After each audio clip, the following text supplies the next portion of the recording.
Thrilled to welcome back Nick Edmund. Nick, how are you doing today? Very well, thank you. Good to be back chatting to you, Sean. Yeah, so we're on to the final leg of your Home of Golf signature course in support of global golf for cancer. I must just admit to you, it's been an absolute pleasure just wandering around Scotland and seeing these incredible golf holes, the history. For me, it's not having been to many of these courses, absolutely a wonderful experience. Well, yeah, absolutely enjoyable for me. Going back, I guess I've been traveling to Scotland for 30 or 40 years, and I've been fortunate to visit probably all of the Great Links courses, but you never tire of visiting them, that's for sure. No, exactly right. We're gonna do the final six, so 13 to 18, but I'm just gonna run through quickly where we've been.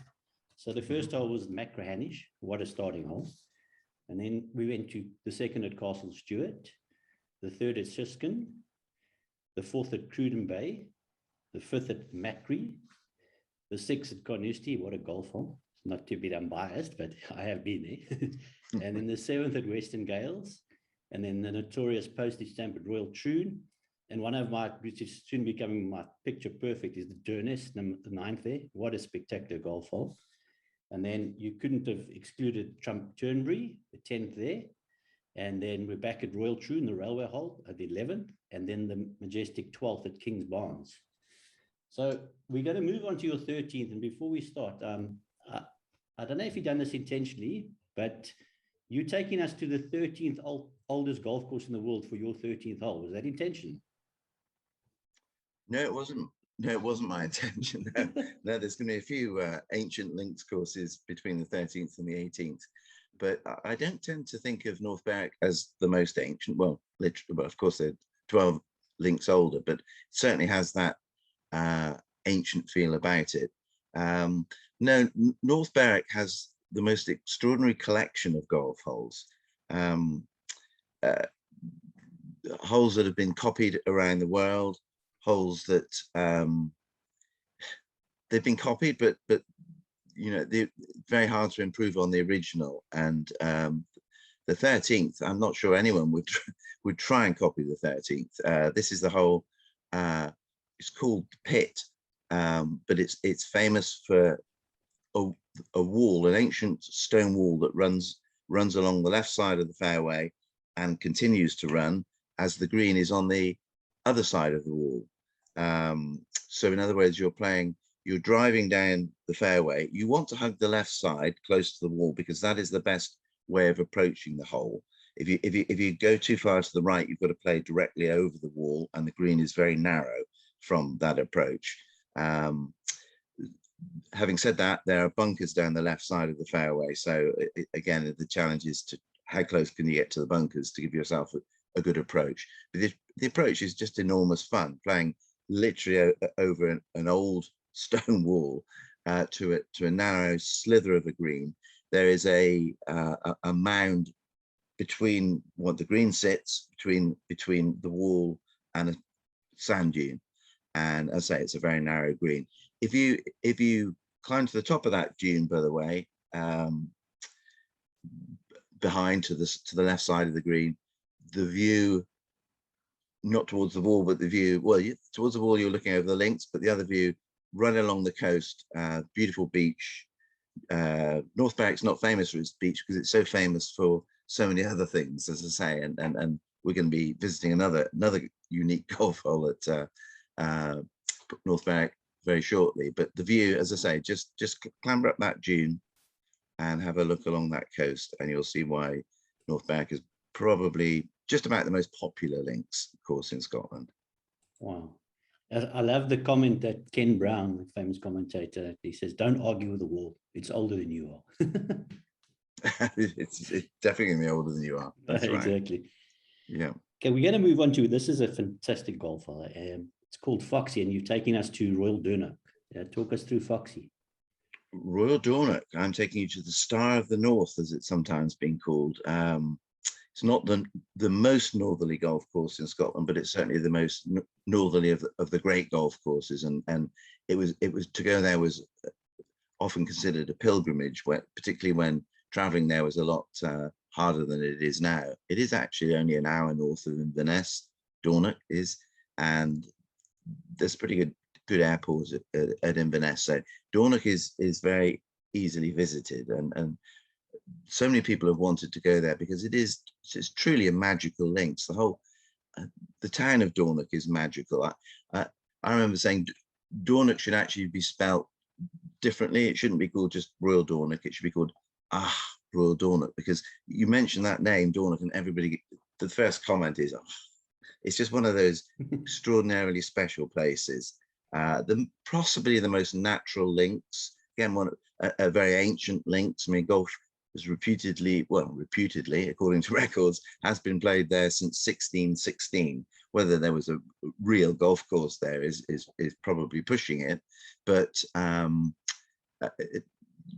it's hard to imagine a more enjoyable round of golf than playing at Dornock. And the welcome at Royal Dornock Golf Club, the whole visit there is special. I often say, take off your watch when you get to Dornock and just, well, don't throw it away, but put it away, because it's a timeless place, and the sense of playing golf there is kind of timeless. You're in another age, another experience. And the 14th hole it is often cited as the greatest hole at Dornock, the greatest among many, of course, but it's called Foxy. It's a par 4, but I sort of liken it to an S-shaped par 4, which I guess kind of makes it a par 4.5, because the last the final as the hole turns to the right, you're supposed to almost carry a dune to depending on where you position your drive, but the second is a very difficult shot. It's often a long shot, of course. It's a long par 4, but the green sits about 5 feet above the fairway on a dome. I mean, Dornock's famous for its plateau greens. This is probably the most the most plateaued, or the green that sits above the fairway the most, and so it's a very difficult approach to the green. Yeah, a real par 4.5. Amazing. It's certainly a gain on the back. What a golf hole. The next one intrigues me. I've not seen or heard about this, well, the extra hole, and they say this hole is basically one of the most copied golf holes in the world. So we're back at North Berwick. I think it is the Redan hole at North Berwick. Yes, it's a par 3. I suppose what immediately makes it unusual, especially to a first-time visitor, is that you don't aim at the flag. It's a par 3, but you don't aim at the flag, because it's the green tilts from right to left as you stand on the green, and at North Berwick and at other copies, often the green slopes away from you. So you have to approach it from the side. In other words, you have to land the ball to the right of the hole, and use the natural contours of the green, or the green complex to bring the ball closer to the hole. There's again, typically with Redan holes, and famously at North Berwick, there is a bunker in front of the green as well. So you can't run it. You can't sort of run it. You have to pitch it fairly near to the green, to the flag, and bring it in from the right, as I say. So it's a strategic par 3 hole that, as you rightly say, has been copied all around the world. I suppose most famously in America at the National Golf Links of America. It's the 4th hole there. Yeah, one of the great holes in golf for architectural reasons, if you like. Amazing. I didn't realize it was copied at the Golf National in America. It's a highly esteemed golf course. I think it's rated number 3 or 4 in America. So, I've seen it ranked number 4, and the 4th hole is okay. the Redan hole there. It's as you know, with me, it's all about the number 4. I think that's one of the intrigues, and the strategy around playing links golf. There's just different options, different ways. It's just incredible. Now, we've been at the 13th oldest golf course. We're going now to the world's 5th oldest golf course. You're taking us to Montrose, and this is the 16th. Indeed, it's possibly an unusual choice, in as much as there are so many great 16th holes in Scotland. I mean, Carnoustie obviously springs to mind, and Montrose is really quite close to Carnoustie on the east coast. It's between, like Carnoustie, it's between Dundee and Aberdeen on the cold and windy east coast of Scotland. Montrose is often overlooked because people do tend to travel from Carnoustie to Aberdeen, where there are a number of great golf courses. But Montrose, don't miss Montrose would be my summary, if you like, because it's a fabulous golf links, and again, relatively inexpensive to play, relatively uncrowded. Of course, in the peak of summer, I'm sure it's very crowded, but you'd get a warm welcome if you went to Montrose. You'd play, as you said, the 5th oldest links course in the world. It's called Montrose, the 1562 links, which tells you how old it is. Is it 1562? Correct. 1562. Yeah. I'm glad I got that Well right. done.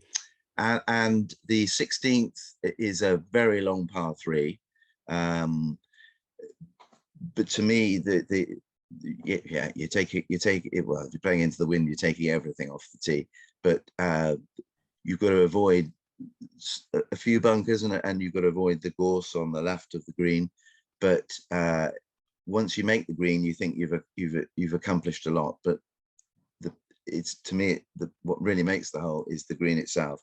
It's a very large green. I think it's got about 3 different levels, and the flag can certainly sit on 3 different levels. And if you make a 3 there, you're going to be very happy. And the last 2 holes at Montrose are also good holes. So you tend to finish well. If you finish 3-4-4, you're going to go into the clubhouse and you'll about your beverage at the 19th hole. Yeah, a very enjoyable beverage after making pars the last 3 holes there, by the sounds of things. So we're going to move on to, I'm actually loath to do this because we're not rushing through, but we're going through it, and I don't want it to end. But this is a prestigious course. This is the host of the oldest Open. So we're going to Prestwick for the 17th. The host of the Open Championship, as a Scot will quickly tell you, not the British Open, of course, the Open Championship.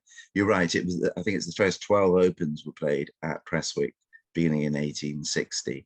So it's the birthplace of major championship golf. And the 17th at Prestwick was actually the 2nd hole on the first Open Championship layout, which was just 12 holes at the time. And as the first hole has changed, that makes the 17th at Prestwick the oldest hole in championship golf. And it's definitely one of the best holes, in my opinion, as well. It's a short to medium these days length par 4, although to be hitting a short iron into the green, it means you've hit a good long drive, and it's a pretty intimidating tee shot, because the fairway has little width, and if you miss the fairway, you're in gorse and all sorts of rough that you don't want to go and visit.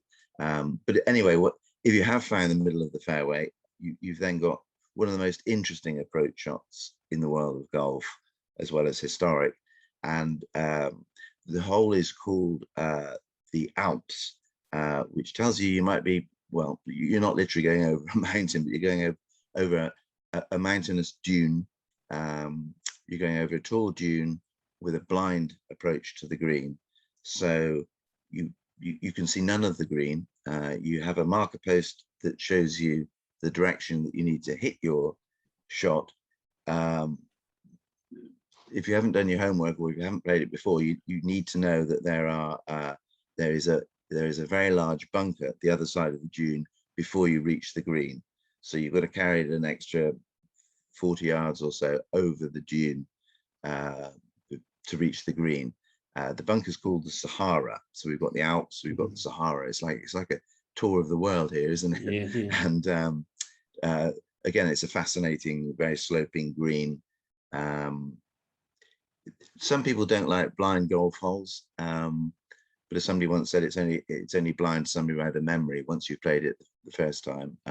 I also often say as well, well, when you, every shot is blind, because if you look up before you hit the ball, then or as you're about to hit the ball, then you're probably not going to hit it very well. So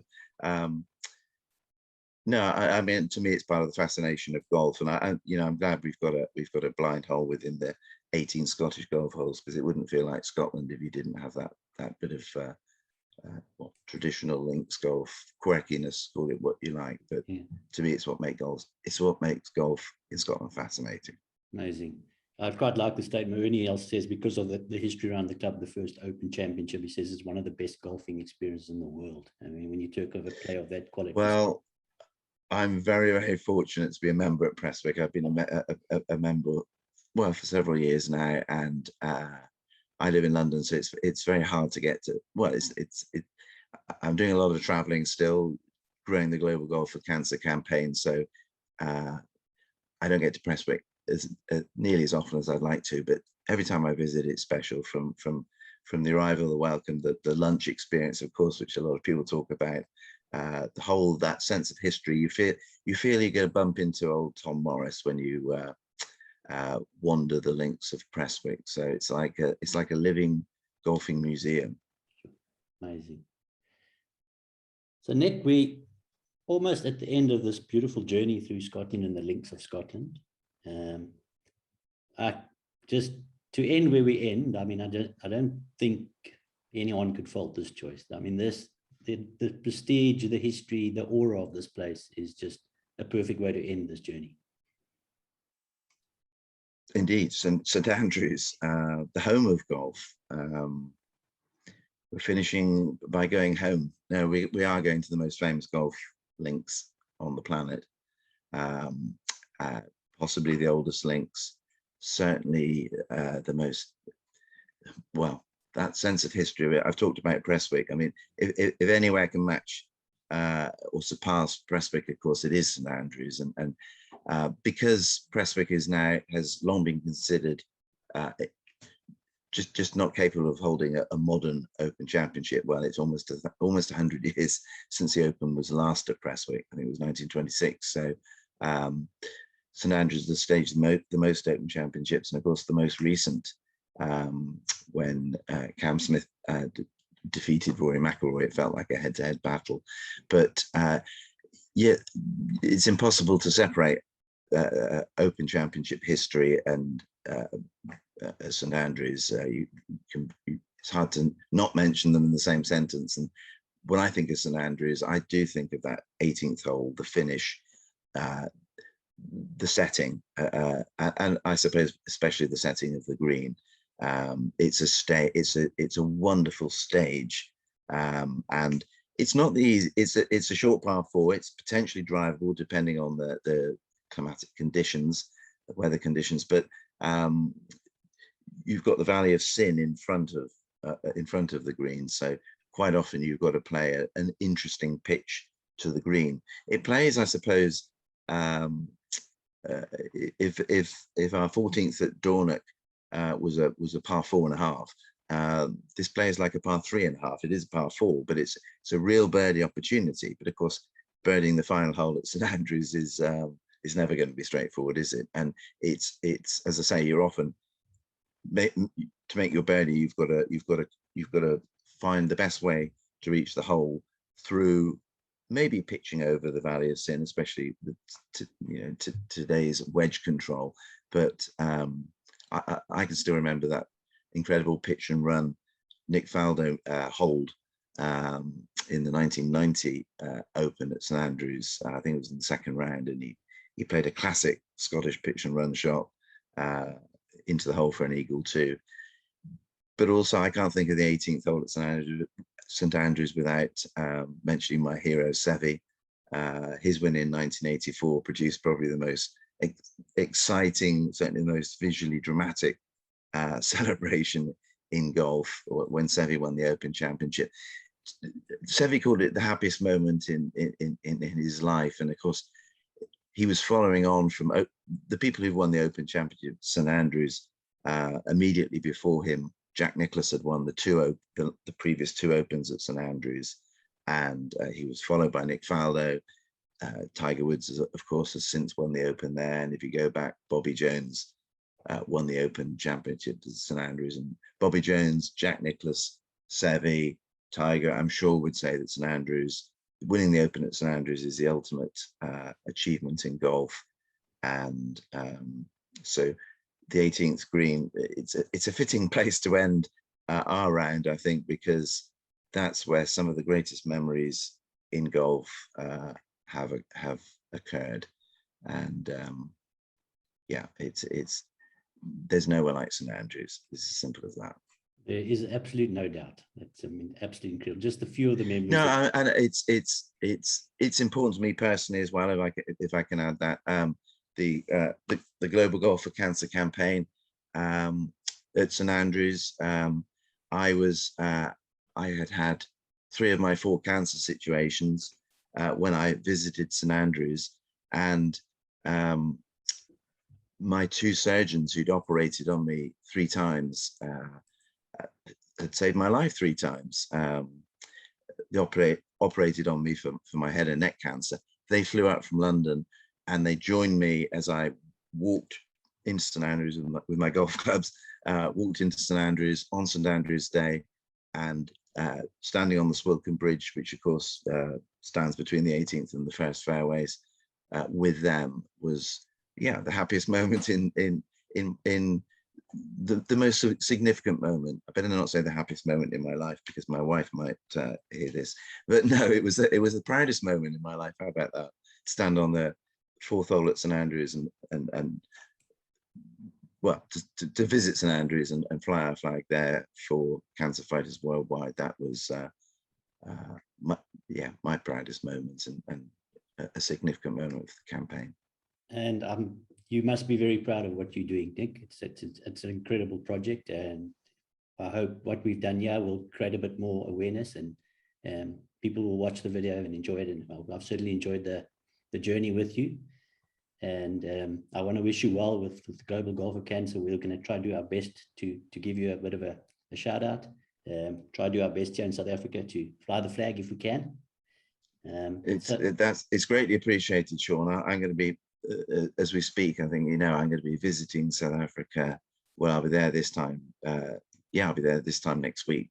And South Africa has been a great supporter of Global Golf for Cancer. If I can take this opportunity to thank every golfer that has supported Global Golf for Cancer, it is greatly appreciated, and it makes a difference, that's for sure. I mean, the golfing community is 60 million strong worldwide. So if we can all make a bit of difference, that's a huge difference for people battling cancer. 100%. Just before we go, Nick, I just had a couple of thanks. Obviously, I want to thank the viewers because that's what we're doing this for, and create that awareness. You're welcome to subscribe to the GOAT YouTube channel and share that with your friends, share the experience and the journey we've just had. Please follow Global Golf for Cancer on their social media platforms. Keep up to date with Nick's endeavors. He's all over the world at times. It's quite a fascinating journey to follow. I sometimes hardly struggle to keep up because he's all over the show.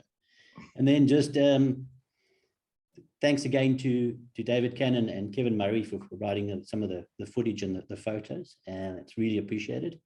And then the final thanks is obviously to you, Nick. It's been an absolute pleasure. Pleasure is mine, I can assure you. And no, I mean, thank you for what you're doing. Yes, creating more awareness for Global Golf for Cancer. I know other great causes around the world. So yeah, you keep doing what you keep doing what you're doing, and I'll try my best to keep doing what I'm doing. And yeah, no, thank you to you and to the viewers that are helping to generate more awareness, as you say. It's an absolute pleasure, Nick. You look after yourself, and we'll see you soon. Thank you, Sean. Take care. Take care, Nick.